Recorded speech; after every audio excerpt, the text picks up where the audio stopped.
Boro Jambi terendam banjir.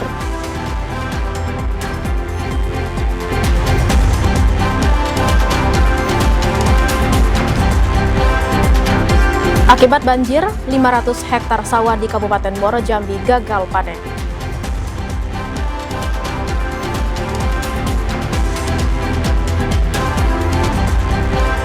Disnaker Trans Provinsi Jambi siapkan posko pengaduan THR.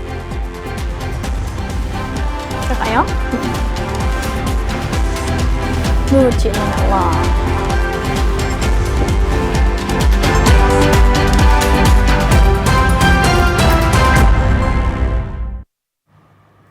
Assalamualaikum warahmatullahi wabarakatuh. Terima kasih Anda masih menyaksikan Jambi Hari Ini, edisi 17 Maret 2025. Ya, selain 3 berita utama tadi, tim redaksi kami juga telah menyiapkan sejumlah informasi penting dan menarik lainnya untuk Anda. Bersama saya Muafiq Azizah dan saya Vivin Devitrica, inilah Jambi Hari Ini selengkapnya.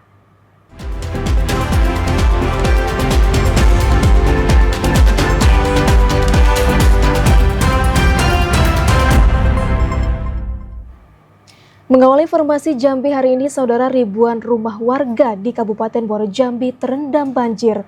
Bencana banjir disebabkan meluapnya Sungai Batanghari hingga ke pemukiman rumah warga. Bencana banjir masih melanda 6 kecamatan di Kabupaten Muaro Jambi. Berdasarkan catatan Badan Penanggulangan Bencana Daerah, ada 6.136 rumah yang terdampak dan 1.930 rumah telah digenangi banjir. Ketinggian banjir luapan Sungai Batanghari bervariasi, mulai dari 1 meter hingga 2 meter lebih. Sebagian korban yang rumahnya terendam banjir ada yang memilih mengungsi ke rumah kerabat, namun ada yang tetap bertahan di rumah untuk menjaga harta benda. PLT Kalaksa BPBD Muaro Jambi alias mengatakan, bencana hidrometeorologi ini telah berlangsung selama 2 pekan. 6 kecamatan yang terdampak banjir yakni Kecamatan Sekernan, Marosebo, Jaluko, Taman Rajo, Kumpe Ulu, dan Kecamatan Kumpe Ilir. Sampai dengan posisi bulan April, artinya sampai dengan bulan April kita tetap harus meningkatkan kewaspadaan kita sehingga kita menghadapi lebaran ini bisa tetap terus siap siaga. Masyarakat ke Kabupaten Muaro Jambi yang berada di bantaran Sungai Batanghari untuk terus meningkatkan kewaspadaannya, hindari bermain di pinggir air terutama terhadap anak-anak, sehingga bisa melakukan pemantauan kepada keluarga atau masyarakat lebih dini mungkin. Bencana banjir telah melumpuhkan akses warga karena jalan penghubung antar desa juga ikut terendam banjir. Pemerintah telah menyalurkan 1.000 paket sembako kepada warga terdampak. Azam Afnan, TVRI Jambi melaporkan. Banjir yang melanda kota Jambi dalam beberapa hari terakhir membuat ratusan rumah warga terendam banjir. Ratusan kepala keluarga terpaksa mengungsi secara mandiri ke tempat keluarga. Meluapnya Sungai Batanghari yang terjadi dalam beberapa hari terakhir hingga mengakibatkan ratusan rumah warga di sejumlah kawasan di kota Jambi terendam banjir. Aktivitas masyarakat terganggu hingga terpaksa menggunakan sampan perahu untuk berpergian keluar rumah. Kepala Dinas Pemadam Kebakaran Kota Jambi Mustari Afandi menyatakan, sebanyak kurang lebih 425 kepala keluarga dengan lebih ribuan jiwa mengungsi secara mandiri ke rumah sanak saudara yang belum terendam banjir. Mereka mengungsi sejak beberapa hari terakhir karena ketinggian air yang terus meningkat.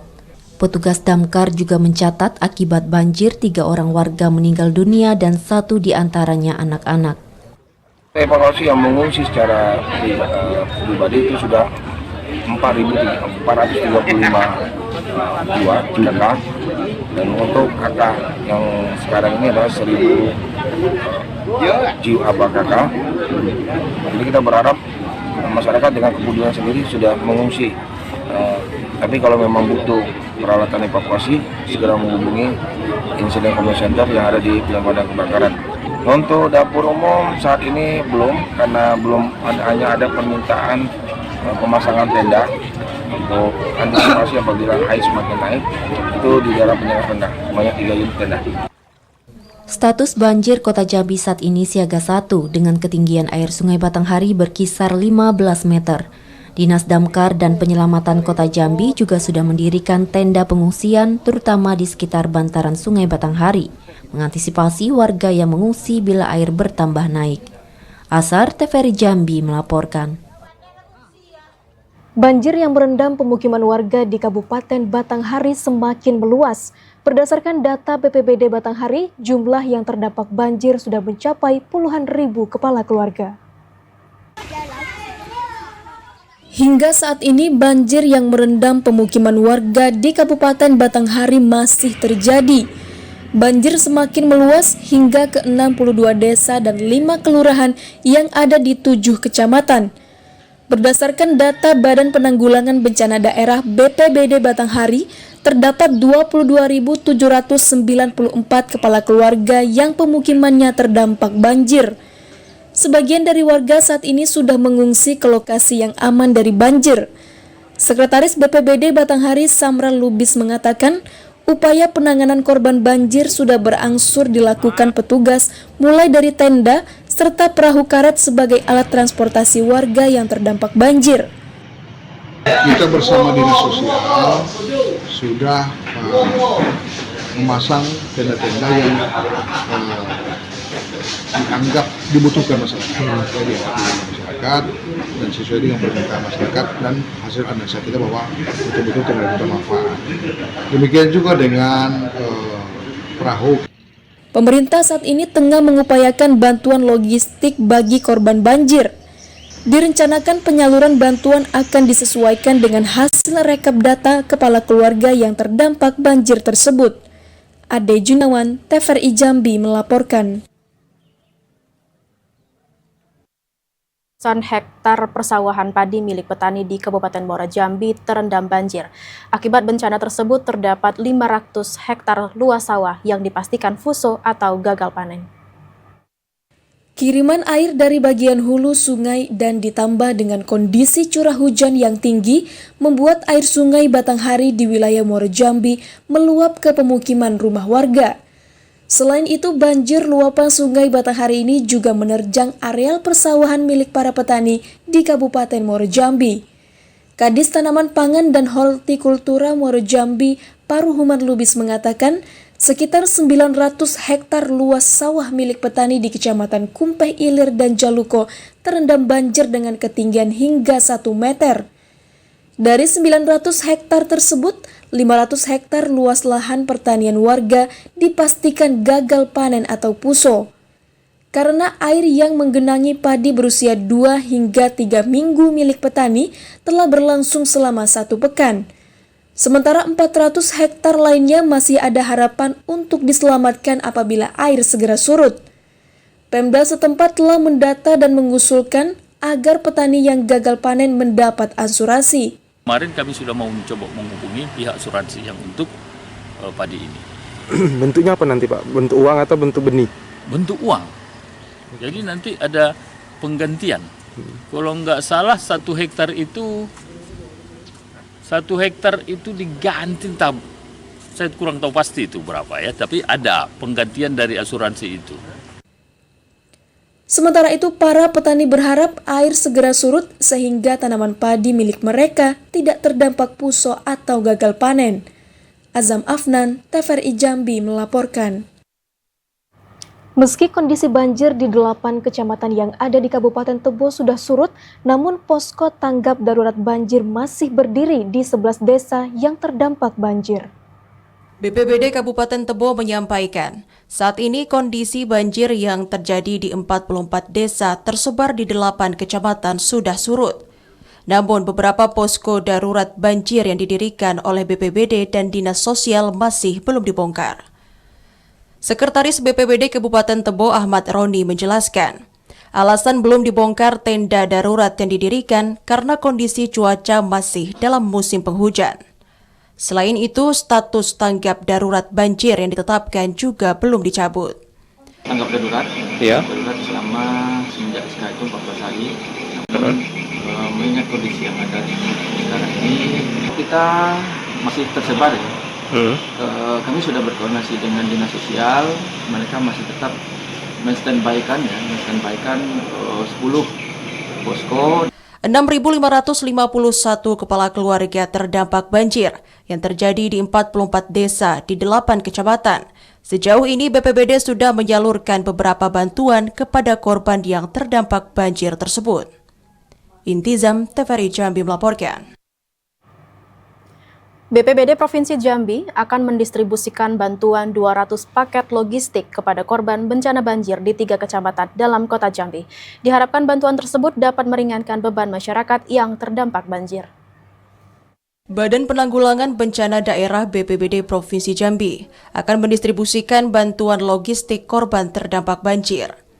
Kali ini bantuan diberikan kepada korban banjir di Kecamatan Pelayangan, Danau Sipin, dan Kecamatan Telanai Pura, Kota Jambi. Terdapat 200 paket yang diberikan oleh BPBD Provinsi Jambi. Satu paket tersebut terdiri dari mie instan, kopi, gula, minyak goreng, dan teh. Kabid Kedaruratan dan Logistik BPBD Provinsi Jambi, Andre Eko Rinjani mengatakan, bantuan ini akan diserahkan langsung oleh Gubernur Jambi Al-Haris. Diharapkan bantuan tersebut dapat meringankan beban masyarakat yang terdampak banjir. Pemerintah Provinsi Jambi terus berupaya membantu masyarakat yang terdampak banjir. Selain itu, pihaknya juga terus memantau perkembangan potensi banjir. Jika banjir terus meluas, BPBD akan mengeluarkan peringatan dini ke kabupaten kota untuk menaikkan status penanganan bencana banjir. Joko TVRI Jambi melaporkan. Saudara, tetaplah bersama Jambi hari ini karena kami masih akan kembali dengan sejumlah informasi penting dan menarik lainnya. Di antaranya, jelang Idul Fitri, Terminal Alam Barajo Kota Jambi lakukan persiapan arus mudik.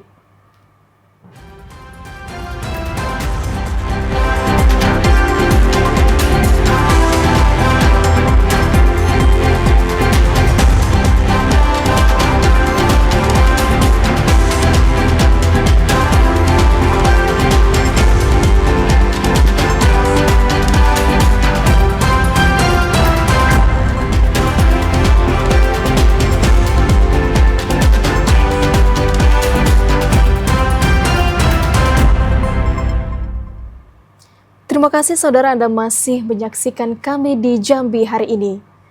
Disnaker Trans Provinsi Jambi menyiapkan posko pengaduan THR. Para pekerja dapat melaporkan perusahaan yang tidak membayarkan THR maupun adanya ketidaksesuaian pemberian THR.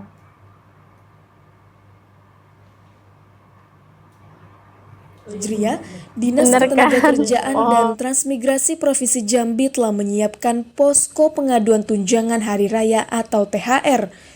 Posko ini menjadi tempat bagi pekerja untuk melaporkan kepada pemerintah apabila ada perusahaan yang tidak membayarkan THR maupun adanya ketidaksesuaian pemberian THR berdasarkan peraturan yang berlaku.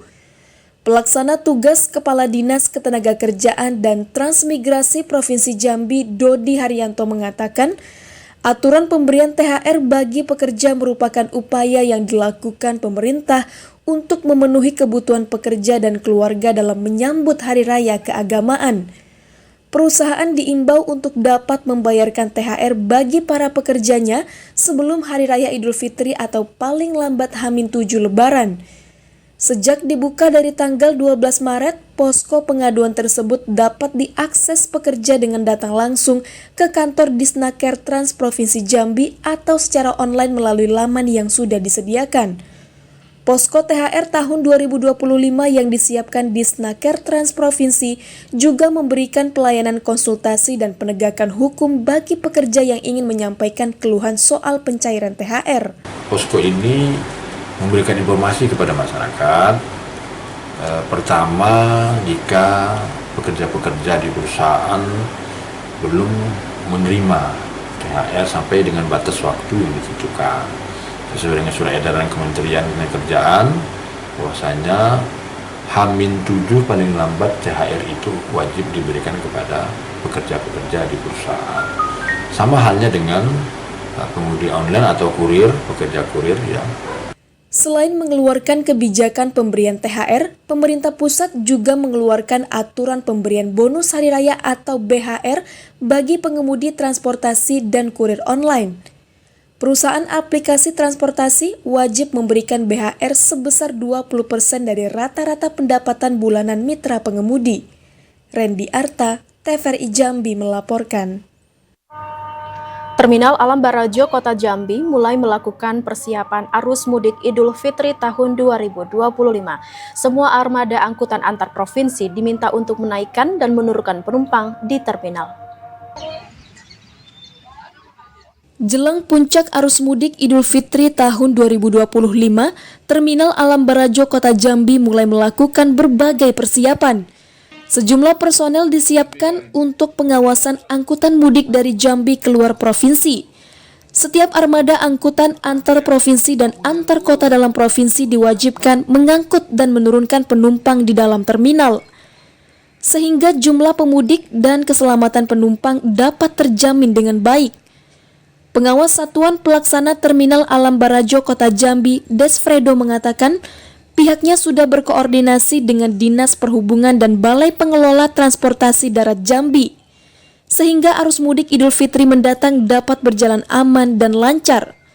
Meski demikian, saat ini belum ada lonjakan penumpang arus Idul Fitri 1446 Hijriah.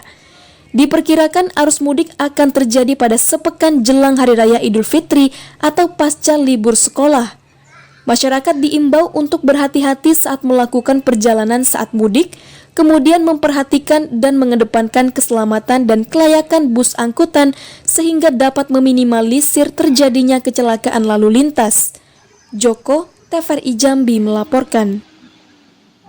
Wakil Bupati Sarolangun Geri Trisatwika akan menelusuri harga minyak kita yang dijual tidak sesuai HET. Kondisi ini berpotensi merugikan beberapa pihak, terutama di kalangan UMKM dan sebagian masyarakat. Minyak goreng merek Minyak Kita selalu menjadi sorotan berbagai pihak, mulai dari dugaan kecurangan takaran isi perkemasan hingga harga jual yang jauh di atas harga eceran tertinggi atau HET. Kondisi ini membuat masyarakat sebagai konsumen dirugikan.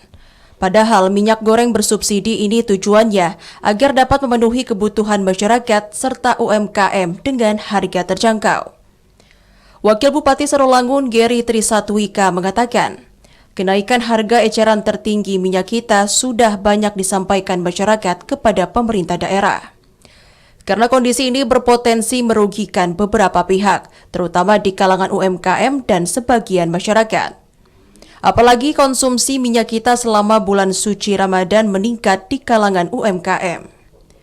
Wakil Bupati minta dinas terkait melakukan sidak dan menelusuri perbedaan harga penjualan minyak kita di pasaran.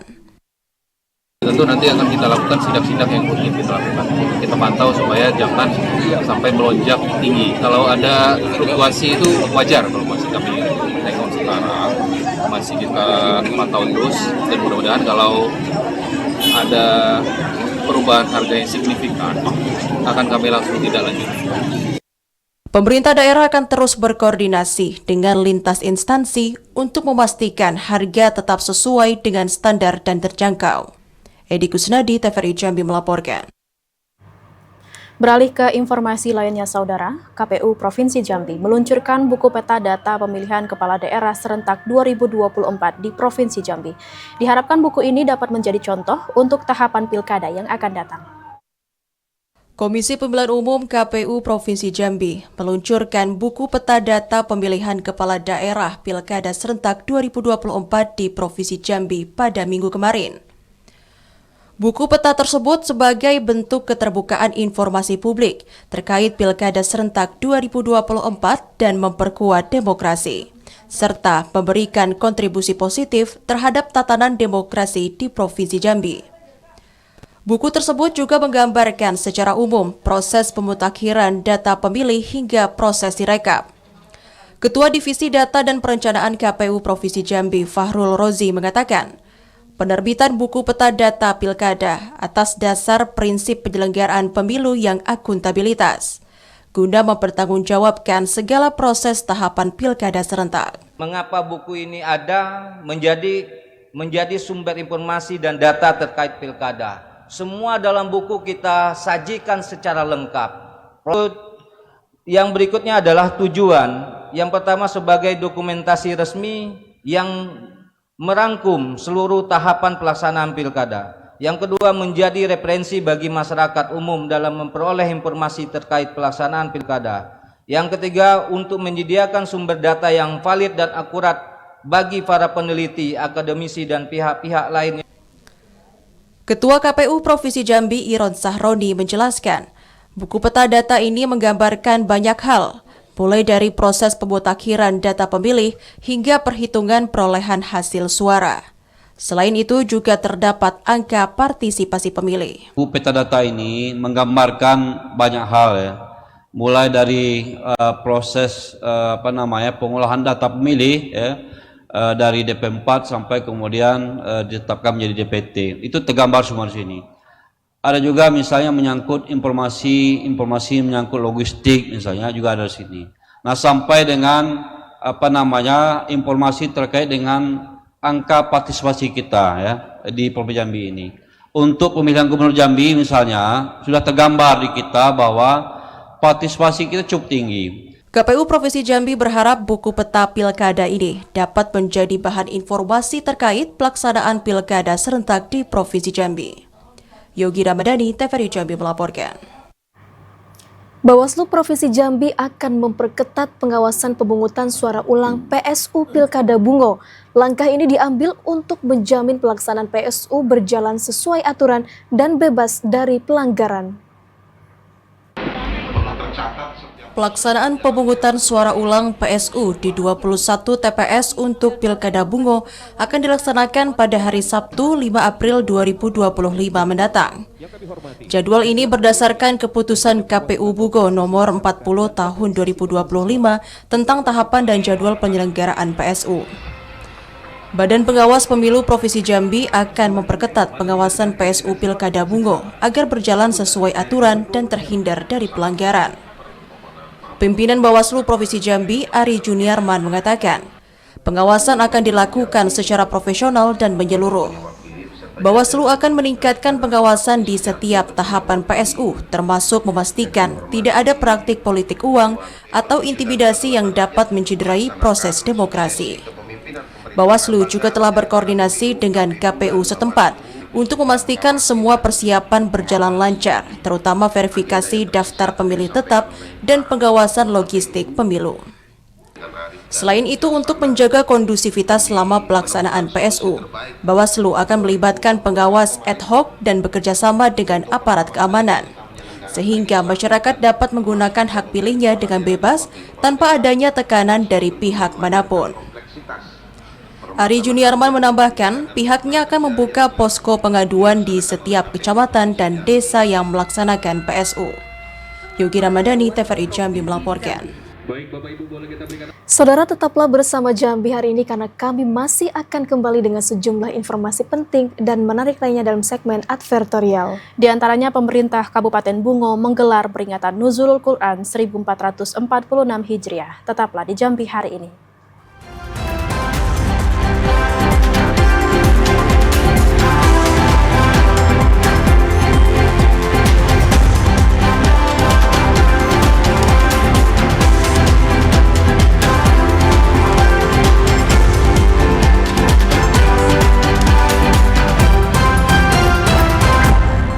Terima kasih Anda masih bersama kami di Jambi hari ini dalam segmen advertorial.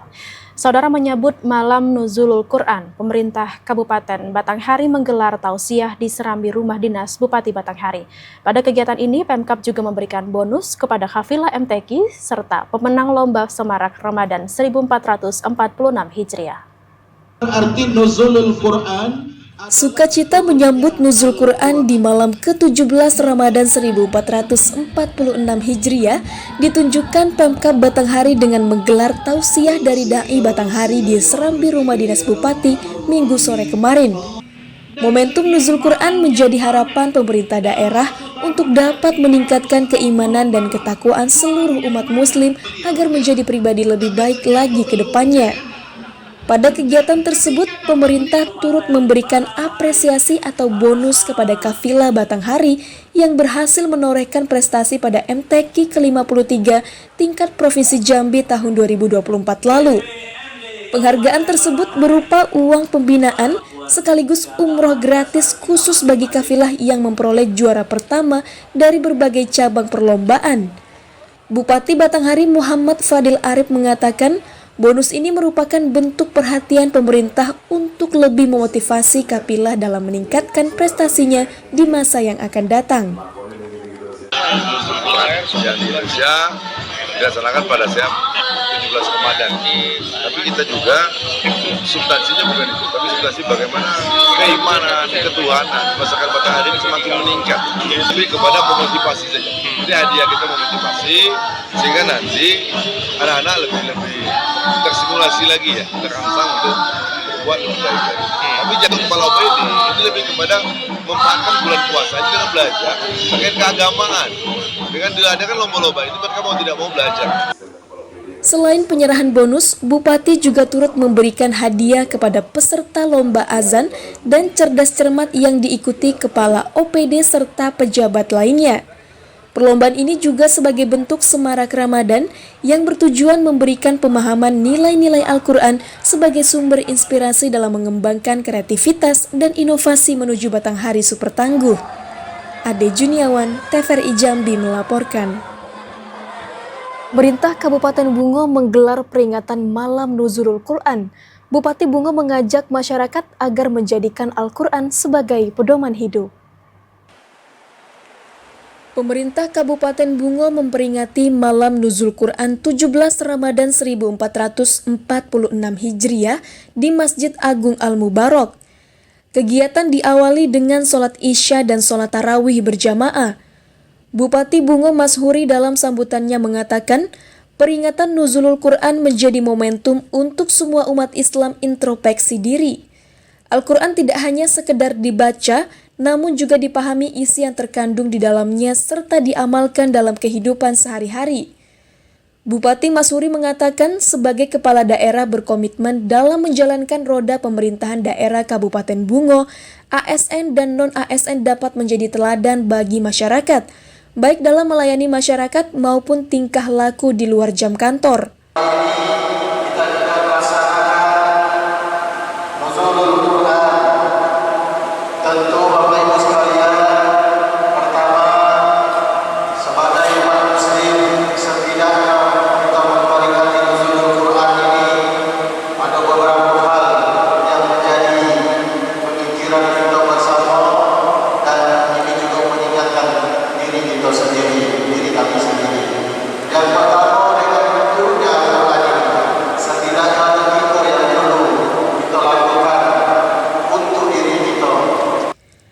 Peringatan Nuzul Quran merupakan agenda rutin tahunan bagi pemerintah Kabupaten Bungo.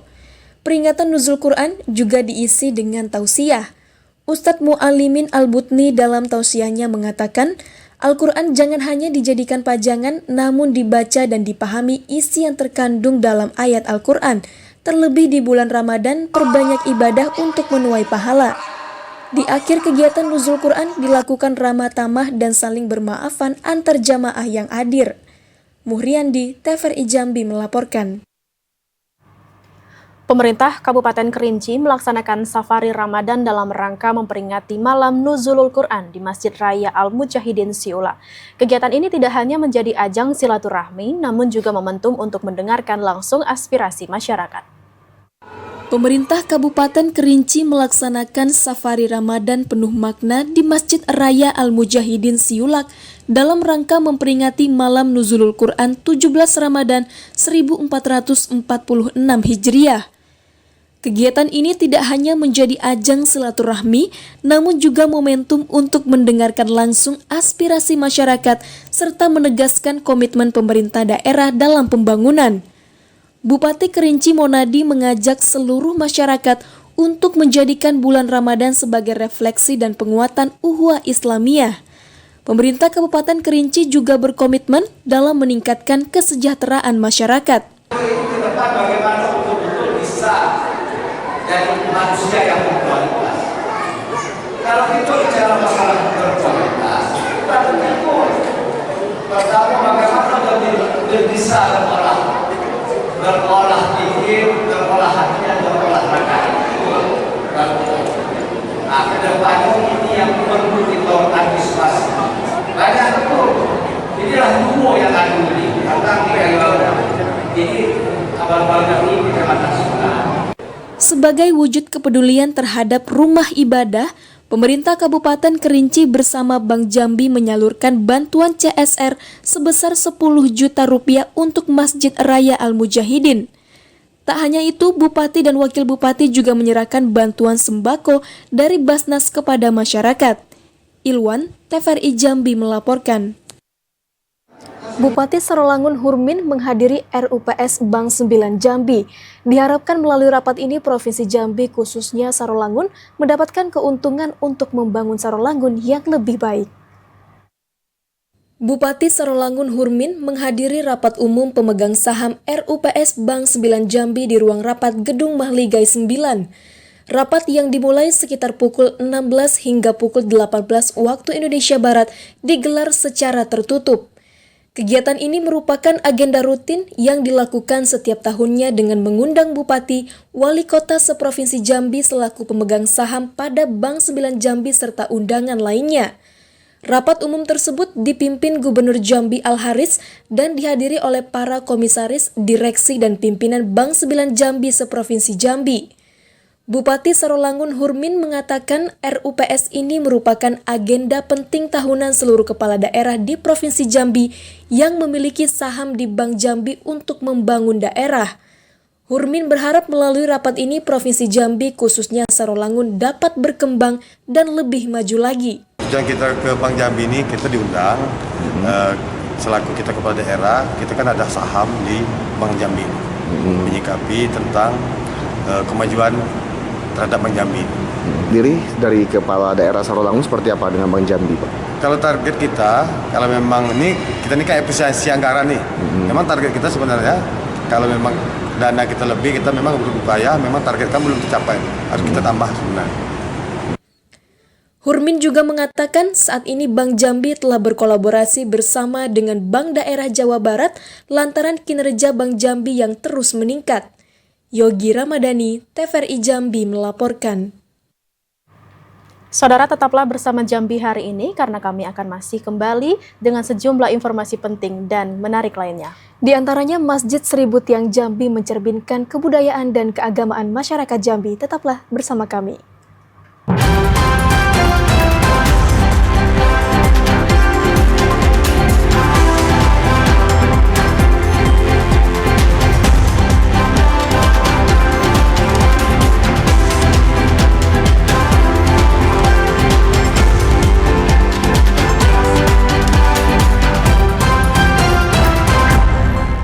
Terima kasih saudara, Anda masih bersama kami di Jambi hari ini. Saudara, tradisi buka puasa bersama telah menjadi bagian tak terpisahkan dari budaya umat Islam di Indonesia. Selain menyambung silaturahmi, buka puasa bersama juga dapat memperkuat nilai solidaritas, saling bermaafan, mempererat hubungan, dan membantu warga yang kurang mampu. Buka puasa bersama telah menjadi tradisi yang melekat dalam masyarakat Indonesia setiap Ramadan. Tradisi buka puasa bersama baik dengan keluarga, kerabat maupun teman-teman telah menjadi bagian yang tak terpisahkan dari budaya umat Islam Indonesia. Bahkan pada tahun 2023, UNESCO memasukkan tradisi buka puasa bersama sebagai warisan budaya tak benda. Warisan ini mengapresiasi nilai-nilai sosial dan spiritual yang terkandung di dalamnya. Momentum buka puasa bersama memiliki makna spiritual yang mendalam. Selain mendapatkan pahala, buka puasa bersama juga dapat memperkuat nilai kebersamaan, solidaritas, saling bermaaf-maafan, mempererat hubungan dan membantu warga yang kurang mampu. Kebersamaan dalam menyantap hidangan mencerminkan eratnya silaturahim baik dalam lingkup keluarga, teman maupun kolega seperti yang dilakukan warga perumahan Villa Wahana Asri.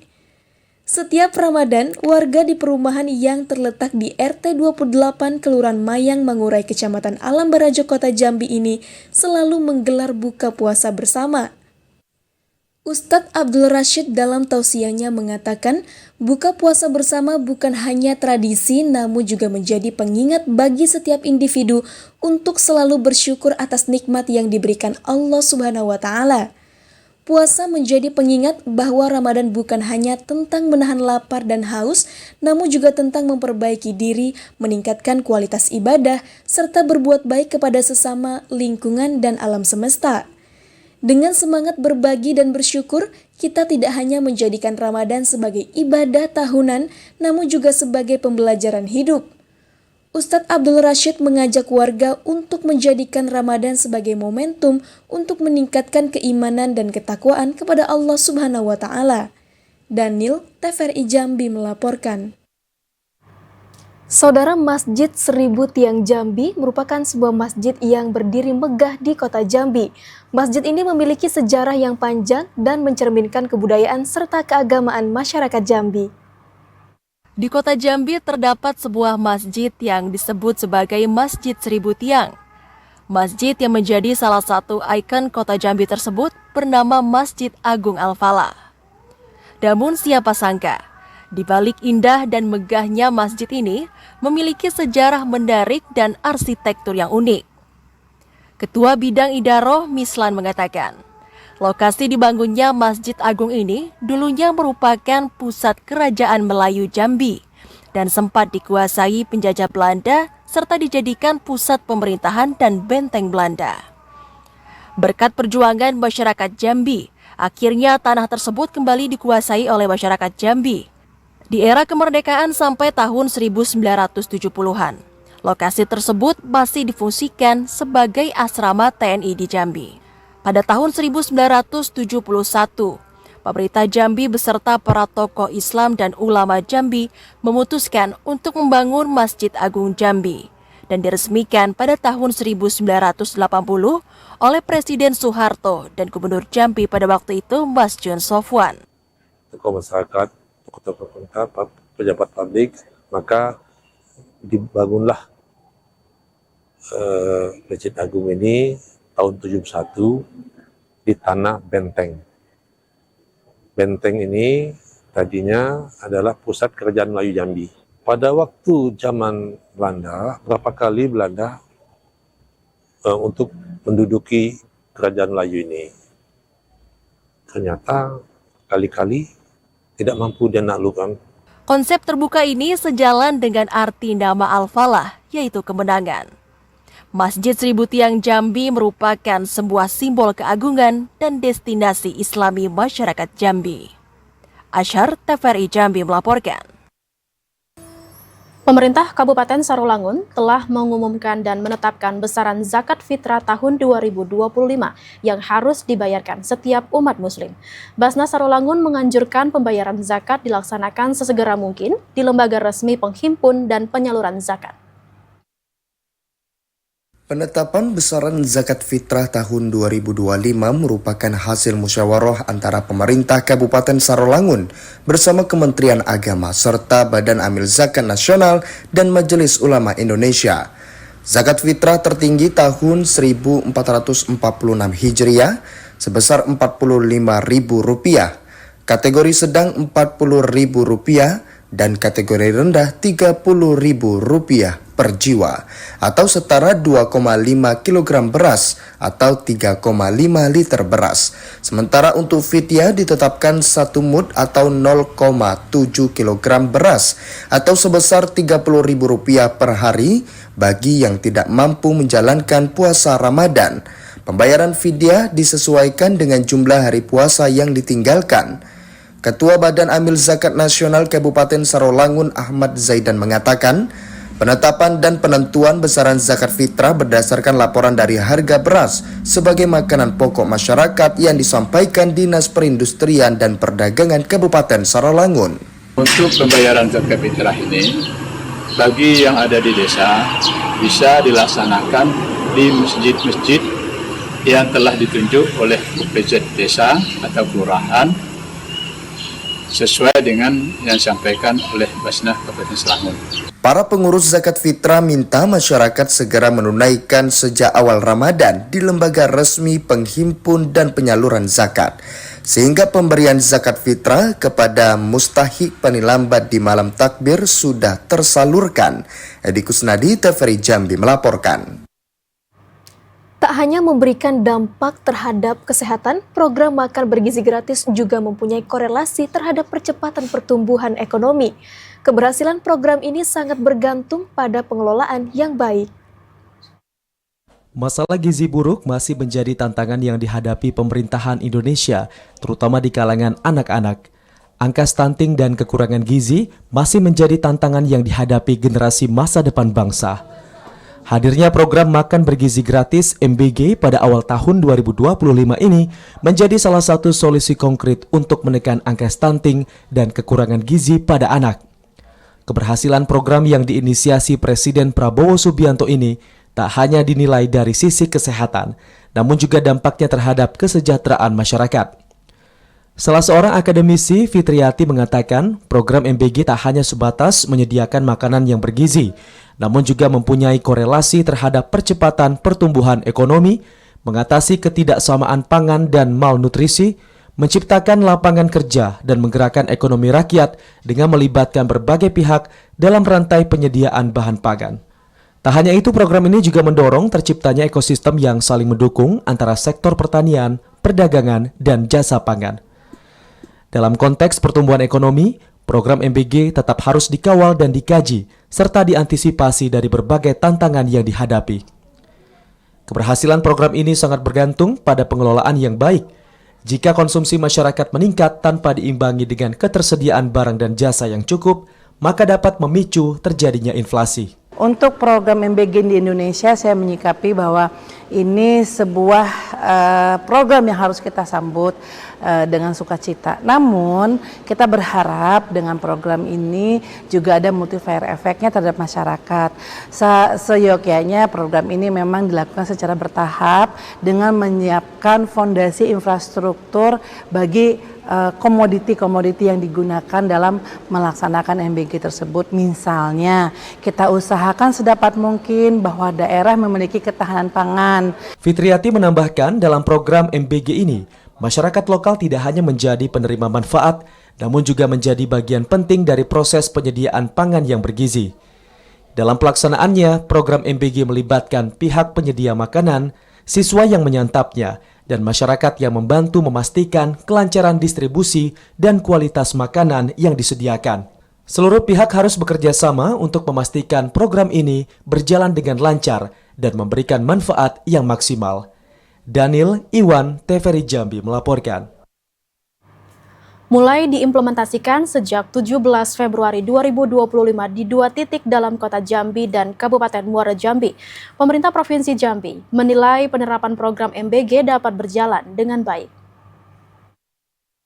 Pemerintah Provinsi Jambi menilai realisasi program makan bergizi gratis yang dilakukan di 2 titik di Provinsi Jambi, yakni di Kecamatan Telanai-Pura Kota Jambi, serta di Kecamatan Jambi Luar Kota Kabupaten Muara Jambi dapat berjalan dengan baik.